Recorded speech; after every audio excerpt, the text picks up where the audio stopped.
Salut tout le monde, c'est Maxwell FCB. Aujourd'hui, on va parler de l'exploit qu'a accompli Chelsea en battant le PSG, nouvelle version 2025, 3-0 en finale de Coupe du Monde des clubs. La vidéo, c'est maintenant. Ok, tout simplement, voilà, on se retrouve. L'exploit de Chelsea. J'ai copié un peu le format de Willy, j'espère que vous allez kiffer, j'espère que ça va vous plaire. N'hésitez pas à mettre des comptes rendus, voilà, mettre votre avis en description. J'espère que la vidéo vous plaira en tout cas. Mais on va rentrer dans le vif du sujet. L'exploit qu'a accompli Chelsea. Voilà, on doit revenir sur ce match. PSG-Chelsea, finale de Coupe du Monde des clubs. 3-0, victoire de Chelsea, victoire inattendue par personne. On va revenir directement on va rentrer directement dans le vif du sujet. Premier argument, avancé. La fatigue. On va voir le premier point, la fatigue, voilà. À quel point ça a joué et quelles sont les différences entre le PSG et Chelsea, du coup. Tout simplement, voilà, on doit revenir sur cette victoire 3-0, voilà, victoire qui est arrivée assez rapidement dans le match. 22e, 30e, 43e, match clos, 3-0 ici. Le PSG n'a rien pu faire, le PSG était dominé durant toute la première mi-temps, a rendu un peu les coups en deuxième mi-temps. Mais voilà, on reviendra après, mais en deuxième mi-temps, ça aurait pu s'aggraver totalement. Et puis après, voilà, un carton rouge pour le PSG qui est venu parachever le match et le terminer, entre guillemets. Déjà, on rentre dans le vif du sujet. 64 matchs pour Chelsea, 65 matchs pour le PSG. Un plus grand ratio victoire, défaite, égalité du côté du PSG. 48 victoires, 8 égalités, 9 défaites. Du côté de Chelsea, 41 victoires, 9 égalités, 14 défaites. Donc le ratio est largement meilleur pour le PSG qui a mieux géré sa saison en globalité que Chelsea, avec un match de plus joué. On va entrer dans le premier argument, c'est la taille des effectifs. Chelsea, ils sont 20 de plus que les bons amis du PSG. Donc déjà, voilà, 52-33 pour le PSG. En tout cas, l'effectif actif qui a passé du temps de jeu, je crois, chez Chelsea ou chez le PSG. Je crois ainsi, c'est ça, ou l'effectif compris, voilà, qui est présent. Parce que les nombres pouvaient monter jusqu'à 70 pour Chelsea. Donc, j'essaie de recentrer, voilà, cela. Donc déjà, 20 de plus du côté de Chelsea par rapport au PSG. C'est une implication, ça signifie que Chelsea peut plus faire tourner. Chelsea a deux équipes, on le sait tous. Le PSG n'en a qu'une. On va rentrer un peu plus en précision du coup sur cela. Donc ici, voilà, c'est écrit en anglais, vous inquiétez pas les bilingues, les gens qui ne sont pas bilingues plutôt. Je vais vous expliquer. Voilà, le MP, c'est ça qui va nous intéresser, la colonne en jaune. Là, tout le monde se concentre et regarde la colonne en jaune. C'est les matchs joués, les matchs played. Voilà. Donc ici, pour Chelsea, on a Cucurella, le premier, celui qui a joué le plus de matchs ici, qui va être à 48 matchs joués. 44 ensuite pour Palmier, 44 Enzo Fernandez, Pedro Neto, Caicedo, Sancho, voilà, 41. Malo Gusto un peu à 40, Coucou à 40 aussi, 39 après, voilà un peu. Et ça baisse. Donc, le maximum ici, c'est 48. Ici, c'est 58 avec Bradley. Bradley qui a 58 matchs disputés, joués. En tout cas, Fabien Ruiz à 54, Désiré Doué 54, Pacho 52 avec Vichy et Joao, 49 Dembouz, Ashraf 48 avec Zahir, Nuno Mendes 46, Lee Kangin à 45. Donc déjà, ce qu'on peut voir, voilà, donc tu as le premier ici qui a 10 matchs de plus dans les pattes que le premier ici, voilà. Pour atteindre le premier ici, 48 matchs, c'est à partir ici du 7e et 8e ici. Voilà, Ashraf et Zahir qui ont 48 matchs. Donc voilà, on est sur 8 personnes qui ont joué plus que le premier ici, et largement plus pour le premier. Donc déjà voilà, c'est une première explication. 48 matchs, 58 matchs du côté du PSG, donc tu as 10 matchs en plus en moyenne pour les joueurs du PSG. Quand on regarde, voilà, ici, on est à peu près vers le même nombre. Là, on a passé environ 11-12 personnes. Ici, on a 27 matchs joués. Ici, on a 40 matchs joués. 33 si on prend ici. C'est largement plus. Donc voilà. Chelsea, qui peut faire plus tourner, qui a moins joué de matchs en moyenne, 10 matchs en moyenne de moins que le PSG. Ça peut être une première explication à ce qui s'est passé en finale de Coupe du Monde des clubs. Ici, voilà, c'est pour voir les matchs qui ont été commencés. Voilà, c'est aussi une petite colonne, voilà, importante, je sais pas pourquoi. La colonne de Fabien Ruiz, enfin la ligne de Fabien Ruiz, elle est en jaune, mais c'est pas une ligne plus intéressante que ça. Voilà, 42 ici, 46 ici, voilà, tout le monde à peu près vers 40, ici, tout le monde à peu près vers 30, dans la trentaine, ici vers la quarantaine. Donc voilà, c'est aussi un petit indicateur. On va regarder les minutes passées sur le terrain, je pense. Ça ça, c'est plus criant, c'est plus parlant ici. Le premier, c'est Cucurella avec 3700 minutes. Ensuite, Caicedo 3006, presque 3007 du coup.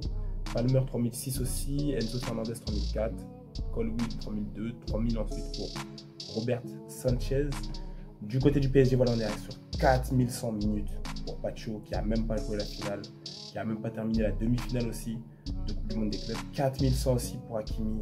3009 Vichy, Joao 3007, donc voilà, on commence à toucher ici le top ici à partir de la 3e personne, 4e personne plutôt, voilà, et tu as le 11 du PSG à peu près ici, 2009 ici, voilà, ça s'arrête vers Zahir, tu as les 11 joueurs ici, Tagbara qui arrive en cours de route du coup, ça fausse un peu les résultats, mais tu as les 11 premiers joueurs, la compo titulaire à peu près du PSG qui se retrouve ici, et qui a plus de 3000 minutes de temps de jeu.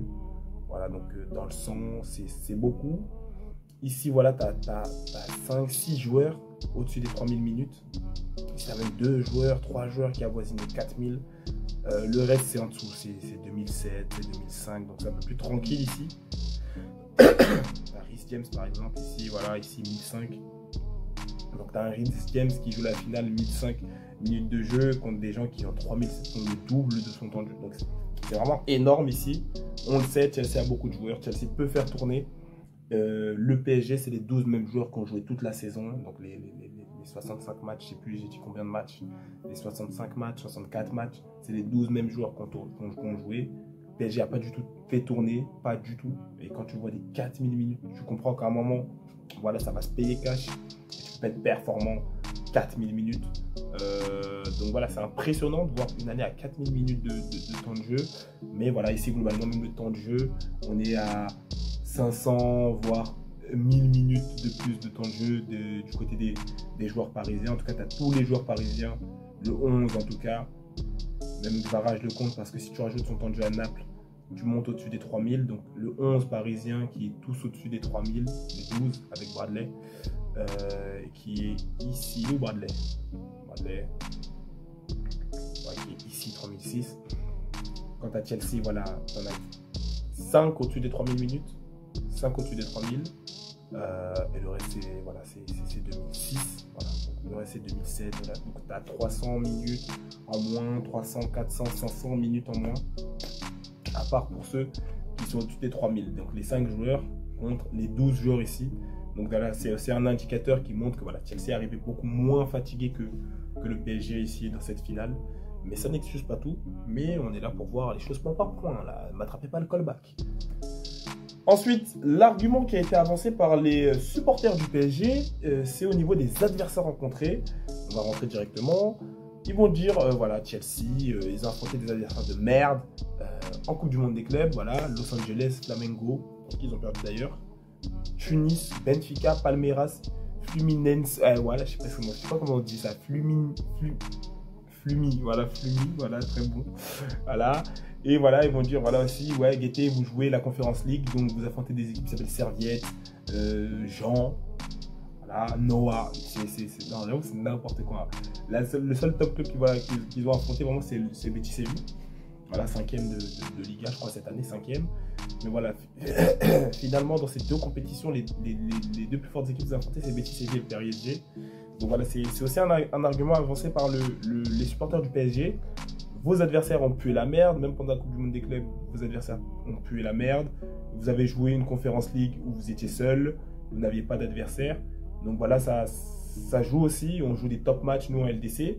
Mais l'argument qui peut être avancé en faveur des supporters de Chelsea, c'est que le PSG joue en Ligue 1, qui est le plus faible des 5 grands championnats.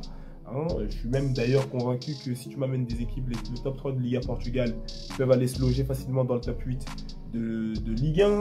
Ainsi, la même chose pour le top 2 de Ligue des Pays-Bas, là, avec l'Ajax et Rotterdam, je crois. Voilà. Ils peuvent venir aussi se loger ici dans le top 8 facile. Donc, même si c'est le 5e grand championnat d'Europe, c'est le plus faible et de loin.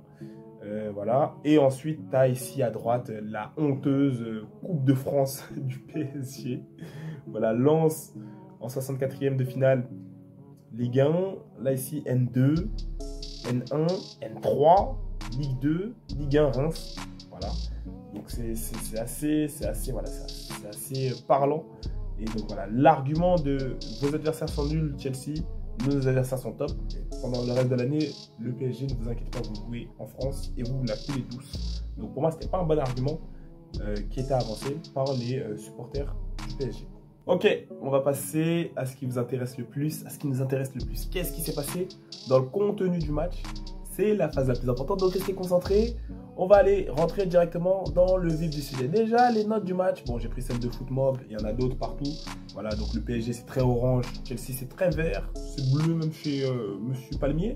Voilà, 2 buts, une passe D. Donc, du côté droit, c'est passé comme il voulait. De toute façon, on reviendra sur Nuno Mendes.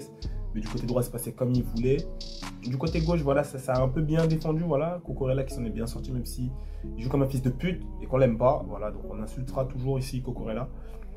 La défense a bien défendu. Caicedo, James, voilà, 7 de notes. Enzo Fernandez qui est sorti. Et Sanchez, voilà aussi 8,8. On comprend directement pourquoi il a cette note. Quand on regarde le match, il y en a quand même qui sont bien sortis. Vitinha 6,7. Dembo 6,7 aussi. C'est ceux qui sont mieux tirés là, de toute cette équipe. Mais le reste, c'était vraiment très moyen. Et voilà. On avance directement. Tendance du match, c'est ça aussi qui est impressionnant avec le PSG, c'est qu'ils arrivent toujours à perdre avec la possession. Bon, ils ressemblent à Manchester City sur ce point. C'est-à-dire Manchester City faisait la même chose. Hein. Ils ont la possession, mais défaite, voilà, parce que possession stérile. Et s'ils ont une possession, mais ils provoquent que 0,53 d'XG. 8 tirs, 2 occasions franches de but. 10 tirs du côté de Chelsea, 3 occasions de but, 3 buts. Donc, voilà, peut-être non, peut-être c'est pas les 3 grosses occasions.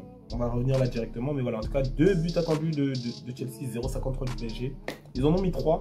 Donc, félicitations à Chelsea, très réaliste, très pro, très clinique surtout. Et on va rentrer directement dans les actions. Donc, déjà, première action importante ici, et que je voulais signifier, c'est vous montrer à quel point le PSG, vraiment, ils sont, je sais pas, ils sont fatigués ou. Intégrer Beraldo dans la composition, ça a fait mal. C'est qu'ici, voilà, ici, il y a une action qui se joue. T'as les 3 milieux qui sont ici. Et t'as Palmer qui est seul ici. Et le 6 qui doit être dessus, c'est Vici. Mais Vitinha, il est trop avancé. Il veut aussi aller là-bas. Donc, il y a une passe qui est trouvée ici. Coupe. Soit c'est Marquis, soit Marquis il est là, soit c'est Beraldo. Encore une fois, Beraldo, c'est nulard. Voilà, il y a une passe qui est trouvée ici. Palmer qui est toujours seul, tu vois. Palmer qui va venir la voir. Remise en une. Frappe enroulée. C'est raté. Malheureusement, elle passe à l'extérieur du cadre. On pensait qu'il y avait but. Mais c'est raté. Ok, à ce moment-là du match, le PSG encore avait des actions. Ici, tu as un Désiré Doué qui part sur le côté. Ici, tu as un Dembélé ici avec le ballon toujours aussi agile. Toujours aussi clean avec la balle. Ses 2 pieds l'aident bien. Il arrive à percer, à transpercer ce milieu de terrain là. Passe à Désiré Doué. Désiré Doué qui va avancer un peu, qui va venir se recentrer vers l'axe. Cucurella qui est battu, Désiré Doué qui trouve la frappe. Et Sanchez qui l'arrête. Ici, petit plongeon ici. Il l'arrête. Donc voilà, c'était coup pour coup. Mais voilà, la lumière va être éteinte très très rapidement. Ici, dégagement. T'as Nuno Mendes et t'as... qui est lui, João Pedro. Non, je suis en off. Malo Gusto. Ils vont venir se jauger ici. Voilà.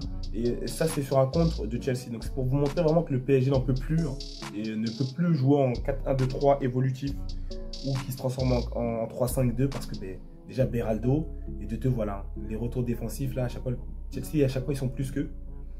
Donc, voilà. Ici, Malo Gusto va venir gainer Nuno Mendes. Nuno Mendes va finir à genoux en train de prier. Donc voilà, ça, je sais que c'est beaucoup passé sur Twitter. On se moque aussi ici un peu. Voilà, ici. Et tu vois le retard. Tu vois le retard. Tu vois, je sais même pas comment il n'a pas pu aller marquer seul. Bon, Nuno Mendes, c'est une flèche. Il essaye de revenir comme il peut. Ici, voilà, je crois que c'est un Fabien Ruiz ou un Beraldo, je crois. Ok. Il vient ici. Petit crochet. Frappe contrée ici qui lui revient directement dans les pieds. Ici, tu as Palmer qui est arrivé. Ici, tu as Fabien Ruiz qui ne regardait pas dans la bonne direction. Palmer qui était dans son angle mort. Palmer qui est trouvé ici sur cette passe en retrait. Ici, la passe était morte. Ici, elle a été couverte. Ici, Fabien Ruiz qui ne se rend toujours pas compte qu'il y a Palmer ici derrière son dos, puisqu'il est dans son angle mort. Palmer qui frappe. Petit filet. But. 1-0 pour Chelsea.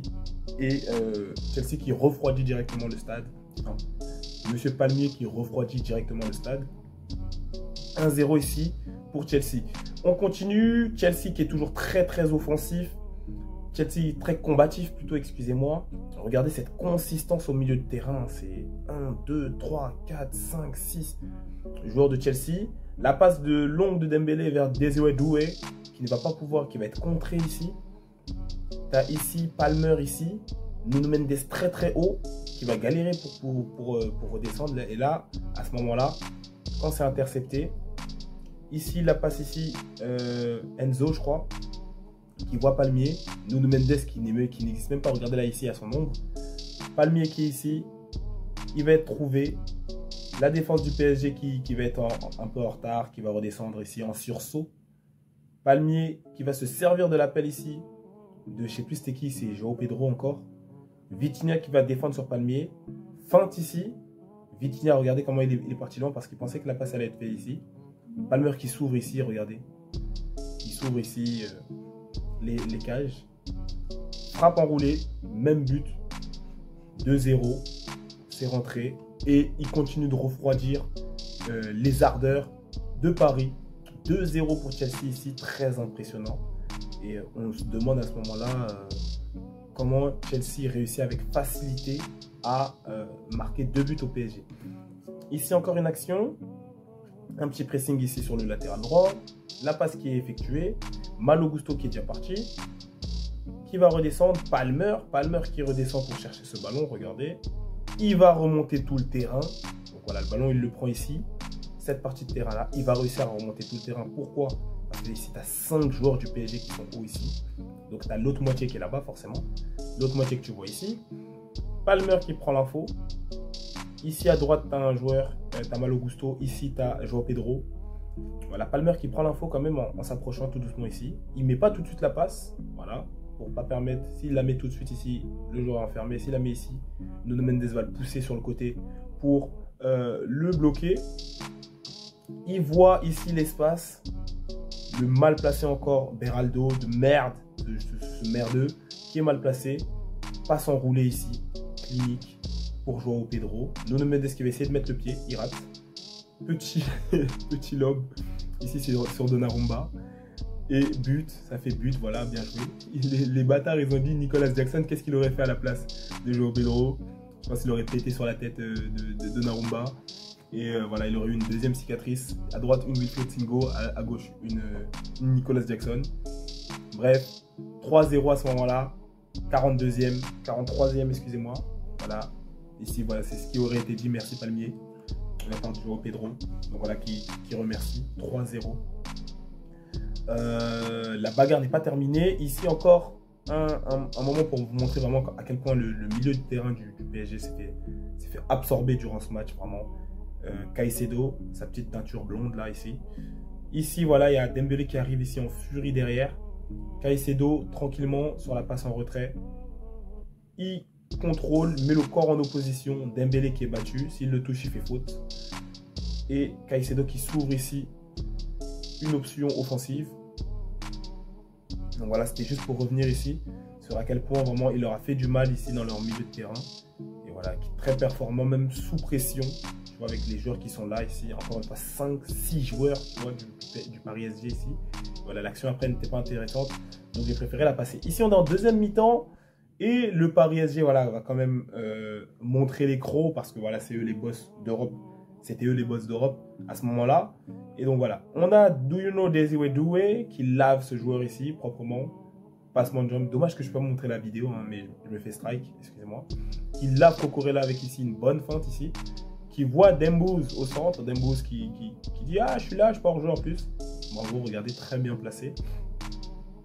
Il la centre, elle est déviée légèrement. Dembélé qui trouve la frappe quand même, enroulée.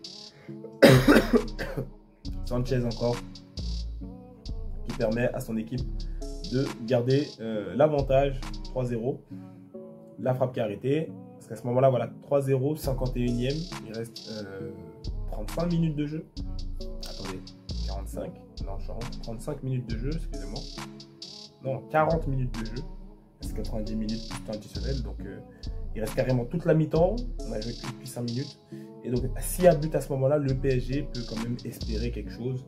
Il y a 2 buts à aller chercher, c'est très possible. Mais ici, Sanchez qui va faire un arrêt déterminant sur la frappe de Dembélé. Ici, tu essayes de tout faire. Hein. On approche bientôt de l'heure de jeu. Vitinha qui trouve un espace, qui frappe, c'est raté. Là, ici, encore pour montrer vraiment la consistance de Chelsea. À chaque fois, on dirait qu'ils sont plus. Voilà, Vitinha qui a le ballon. Ils sont consistants, mais personne vient directement sur Viti. Non, ici, c'était Désiré Doué, excusez-moi, je suis ouf. Qui va être, sa frappe qui va être un peu déviée. Vitinha qui avance, personne vient sur lui. Il arme, ça va être touché par Sanchez. Encore une fois, un arrêt déterminant. Ça approche de l'heure de jeu. Il y a un but ici, le match change, le match est totalement différent. Encore une fois, un arrêt déterminant de la part de Sanchez qui a vraiment sorti une finale de patron. Et qui permet à Chelsea voilà, de toujours rester en avance. Et vraiment, Chelsea a montré les comportements que le PSG montrait. Par exemple, sur cette action, 60e, corner rapidement joué ici, passe ici, centre trouvé ici. Et là, tu as João Pedro ici, qui est ici, là, numéro 20 ici, qui va venir mettre le pied pour empêcher Marquinhos de potentiellement marquer. Hein. Ça allait être très difficile pour l'arrêter pour Sanchez. Voilà, qu'il la sort, voilà. Même les attaquants, il y a 3-0, il a marqué, mais ils sont tous présents, ils défendent très correctement. Encore une action, là ici, à ce moment-là, il y a eu le changement. João Pedro est sorti, Liam Delap est rentré, vraiment, ce mec-là, c'est un nulard, hein, vraiment. Mais voilà, ici là-bas, c'est côté PSG, ici, c'est côté Chelsea, et vraiment, regardez la consistance, ils sont tous là. Et carrément du côté du PSG ça marche un peu, hein, tu vois, ça marche un peu et on ne vient pas vraiment à la rescousse. Ici il y a Hakimi, Doué, Viti, voilà, ici très près, très présent. Cucurella qui se tue, qui s'arrache, il s'arrache et là regardez, hein, c'est très sérieux, c'est Colwill qui est passé je crois devant Viti, il comprend que la passe va aller par là, Vitinha qui est le relanceur du PSG, il vient passer devant. Cucurella qui s'arrache sur Doué, qui le force à faire une passe un peu de panique. Il prend la balle. Il est orienté vers l'avant. Tout ça s'est battu. Ils sont plus que 2 en défense. 2 en attaque. Ici, il y a un petit 3e ici. Et ils y vont à 2. Voilà. Avec Liam Delap. Ils se font des petits 1-2. Liam Delap qui prend le ballon. Marquinhos est passé à ce moment-là. Là-bas, je crois que c'est Fabien Ruiz ou Joao. Ici, voilà, il se retrouve 1v1 face à Beraldo. Je ne sais pas comment il n'est pas parti dribbler. Bon, il le met quand même bien. Et voilà, Beraldo qui donne son fiac. Ici, il regarde en arrière. On dirait Josco Guardiola. Voilà. Liam Delap qui passe quand même ici derrière son dos. Qui arrive à passer. Qui trouve la frappe. Et la super arrêt. Regardez comment il plonge. Regardez la détente de Donnarumma. Voilà. Qui vient ici arrêter les frais. Voilà, je pense que Delap pouvait totalement passer. C'est un nulard aussi. Donc, ça veut dire entre nulard, bon, ça s'équivaut. Mais voilà, s'il avait été sérieux, il aurait pu passer l'autre affreux de Beraldo. Voilà, il mettra voilà, ses mains sur la tête. Voilà, j'ai raté. Même chose encore ici. Un dégagement de la part de Sanchez. Sanchez, il a vraiment fait une grande finale. Hein. Autant dans les arrêts que dans les relances aussi. Là, ici, une relance. Et on se dit, il relance à qui? Est-ce qu'il est fou? Parce que tout le monde est là et lui, il fait une relance longue. Paf, on voit. Et à ce moment-là, je vous dis, comprenez que le PSG, ils sont essorés. Ils perdent 3-0, ils n'ont plus d'espoir. Ils sont essorés. Ça ne pouvait jamais être. Souvenez-vous, en finale de Coupe de France, le retour défensif qu'ils avaient fait à 3, ça ne pouvait jamais exister. Et là, ça existe très bien face à Chelsea. Et là, il y a un 1v1 encore une fois et tu laisses Beraldo en 1v1. En plus, le dernier défenseur, c'est Beraldo. C'est même pas Marquis. C'est Beraldo qui fait caca dans sa culotte. Voilà, regardez ce qu'il va faire. Donc là, il y a la balle, il y a Liam Delap qui court pas vite. Au lieu de rester debout, qu'est-ce qu'il fait? Je sais même pas, c'est pour ça que j'ai mis un point d'interrogation. Il fait un tacle bizarre. Le tacle, c'est même pas un tacle vicieux qui peut freiner aussi le joueur ou qui dégage le ballon. C'est un tacle vraiment, je sais pas, il a glissé.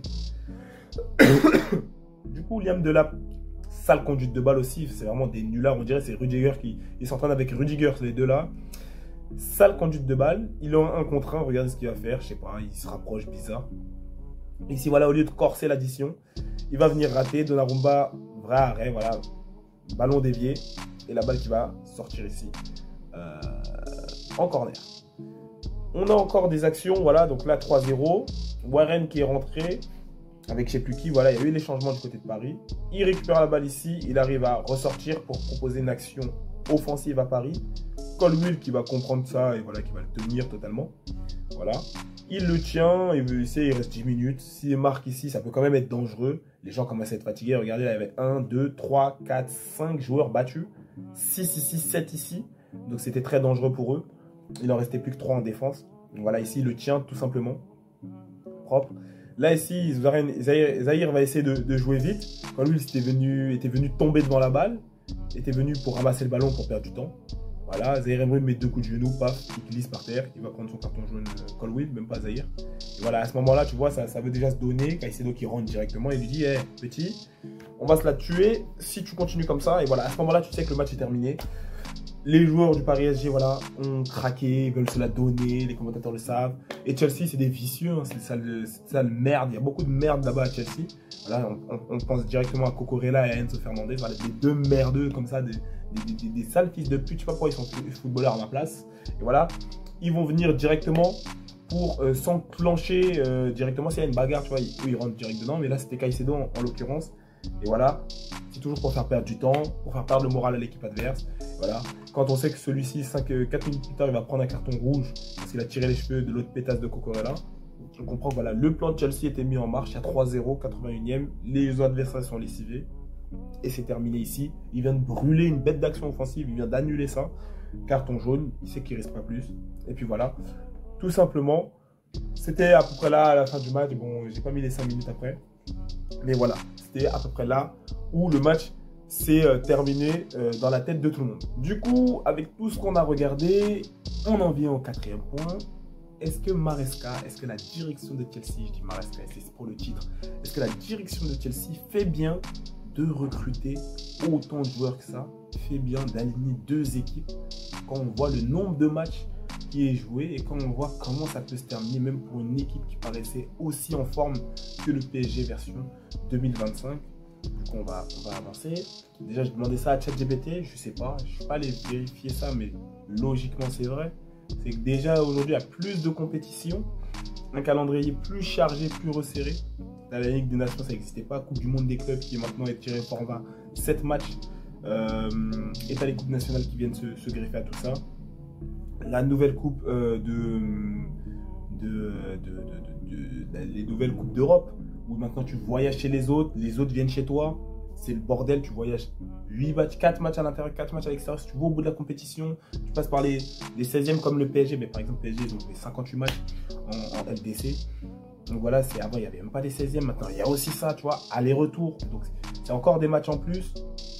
Donc voilà, tu voyages de partout. Et les championnats reprend hyper tôt, il reprend mi-août, mi-fin août.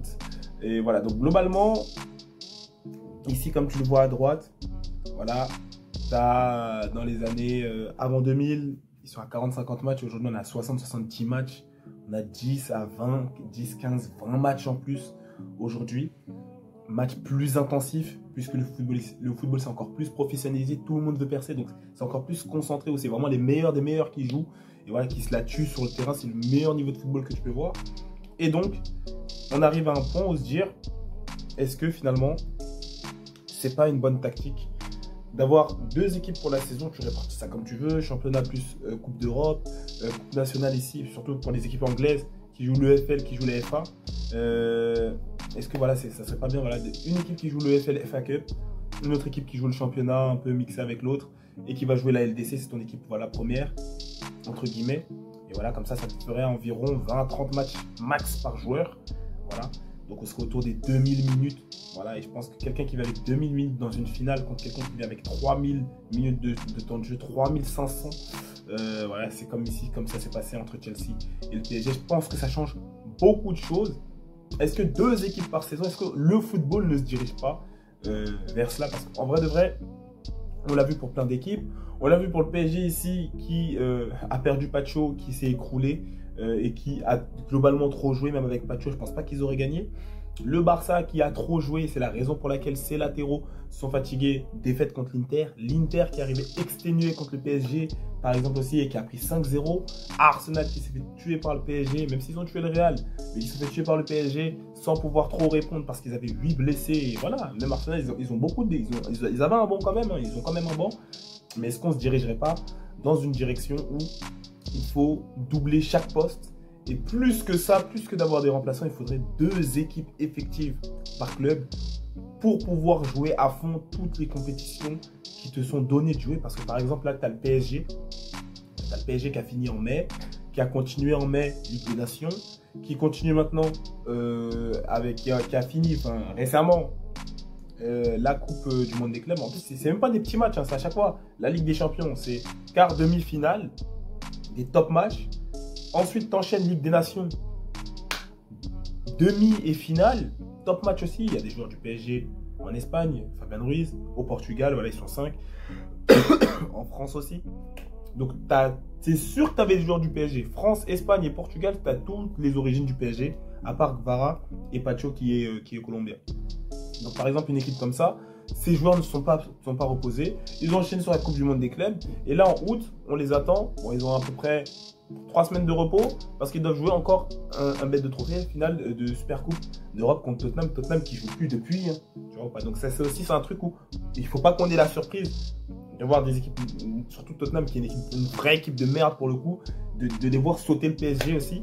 Parce que Tottenham ils ont plus joué depuis mai. Hein. Le PSG ils ont 3 semaines de repos. Et ils vont jouer leur finale à haute tension contre Tottenham qui n'a pas joué depuis mai. Et leur championnat reprend 2 semaines après. Donc dedans, où est le repos? Où est la mise en place tactique de Luis Enrique? La pré-saison, les matchs à l'extérieur, la pré-saison, elle va être où? Ils vont jouer contre qui? Ils vont organiser des matchs contre qui pour tester quoi? Je ne sais pas comment ils vont se débrouiller. Mais du coup, voilà. Est-ce que le football ne se dirigerait pas par 2 équipes pour la saison, pour pouvoir jouer toutes les compétitions à fond? Et maintenant, du coup, vu que maintenant Chelsea a ouvert les portes de Pandore, entre guillemets, est-ce que le PSG est déchu de leur place de top équipe, de meilleure équipe d'Europe 2025, de top 1? Voilà, parce que du coup, la meilleure équipe du monde, entre guillemets, parce qu'ils ont gagné la Coupe du Monde des clubs, c'est Chelsea, mais on sait très bien que c'est pas Chelsea, tu vois. Sans haine, hein, bizarre, hein, ça sert à rien d'écrire Maxwell FCB, t'es haineux. Je suis pas pour le PSG, je suis pas pour Chelsea non plus, mais c'est pas Chelsea, très clairement. Ils ont pas montré quelque chose, parce que t'arrives vite fait ici en finale, que voilà, c'est pas vrai, on le sait. Et je pense que ça n'a pas besoin d'être plus débattu que cela.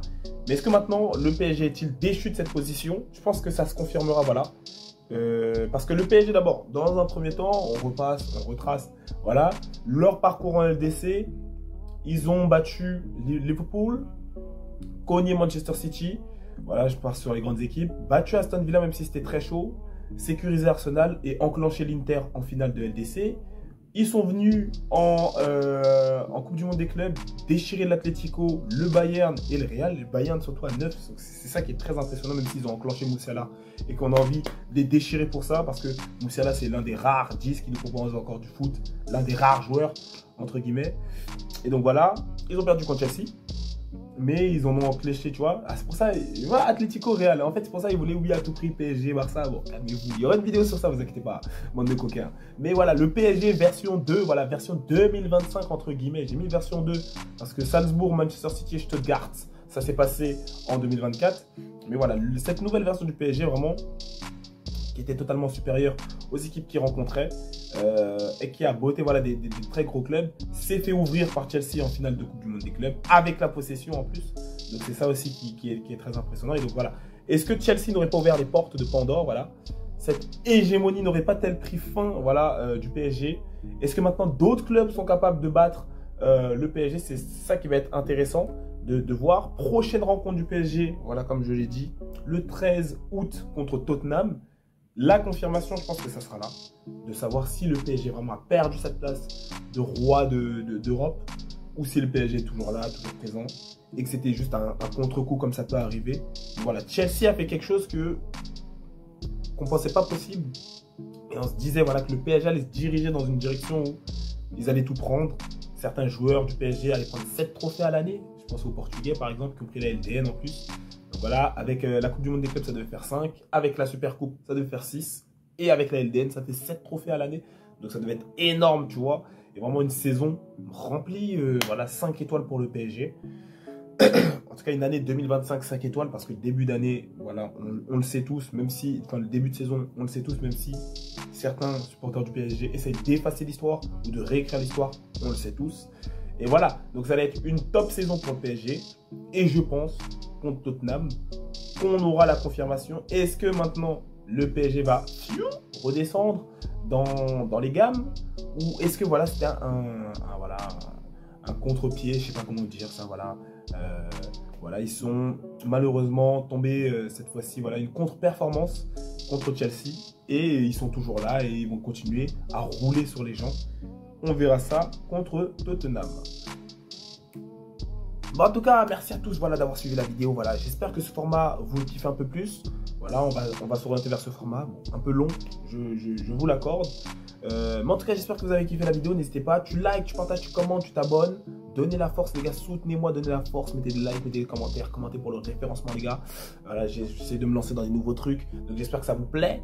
Voilà. Donnez la force sur mon TikTok, toujours en description. Il y a toujours une vidéo qui sort par rapport à la vidéo. Il y a toujours un TikTok qui sort par rapport à la vidéo que je fais. Donc, n'hésitez pas aussi à aller là-bas et soutenir aussi, donner la force. Merci à tous. Prenez soin de vous et des vôtres. Et à plus pour la prochaine vidéo.